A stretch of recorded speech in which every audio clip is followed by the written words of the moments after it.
അതെ, ഭൂമിയിലെ മാലാഖന്മാരെന്നറിയപ്പെടുന്ന നമ്മുടെ നഴ്സുമാരുടെ കഥയായിട്ടാണ് ഞാൻ ഇന്ന് പറയുന്നത്. എന്താണെന്നല്ലേ, ഞാൻ കുറച്ച് നേരത്തെ ഒരു ഹോസ്പിറ്റലിൽ പോയായിരുന്നു. അവിടെ കണ്ട ഒന്ന് രണ്ട് കാഴ്ചകളാണ് ഇന്ന് ഞാൻ നിങ്ങൾക്ക് മുന്നിൽ ഷെയർ ചെയ്യുന്നത്. എന്തായാലും നിങ്ങൾ വീഡിയോ സ്കിപ്പ് ചെയ്യാല്ലേ, എന്തായാലും ഇഷ്ടപ്പെടും കണ്ടു കഴിഞ്ഞാൽ. ഓക്കെ, ഓരോ മക്കളുടെയും അമ്മമാരെ പോലെ തന്നെ ആയിരിക്കാം ഓരോ നഴ്സുകളും അല്ലേ. ഹോസ്പിറ്റലിൽ പോയി കഴിഞ്ഞാൽ അവരുടെ ജോലിക്ക് പുറമെ അവരൊരു സേവനമായിട്ടാണ് ആ ജോലിയെ കണക്കാക്കുന്നത്. കാരണം നഴ്സ് എന്ന് പറഞ്ഞാൽ നമ്മൾ അവിടെ പോയി എത്തുമ്പോഴേക്കും നമ്മുടെ എല്ലാ ശുശ്രൂഷകളും അവർ നമുക്ക് വേണ്ടി ചെയ്തു തരും.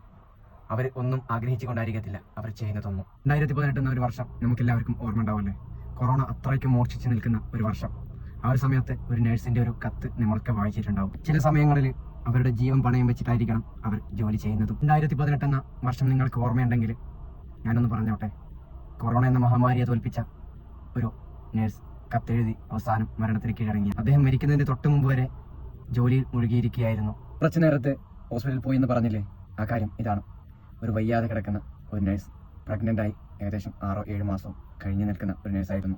എന്നാൽ അദ്ദേഹത്തിൻ്റെ ജോലിയുടെ ആത്മാർത്ഥത കൊണ്ടാണോ ഇതെന്നറിയില്ല, അദ്ദേഹം അവിടെ ഇന്നും ജോലി ചെയ്യുന്നുണ്ട്. അതേപോലെ തന്നെ ഞാൻ ഏറെ ബഹുമാനിക്കുന്നതും സ്നേഹിക്കുന്നതുമായ ഒരു വിഭാഗം തന്നെയാണ് നഴ്സുമാർ.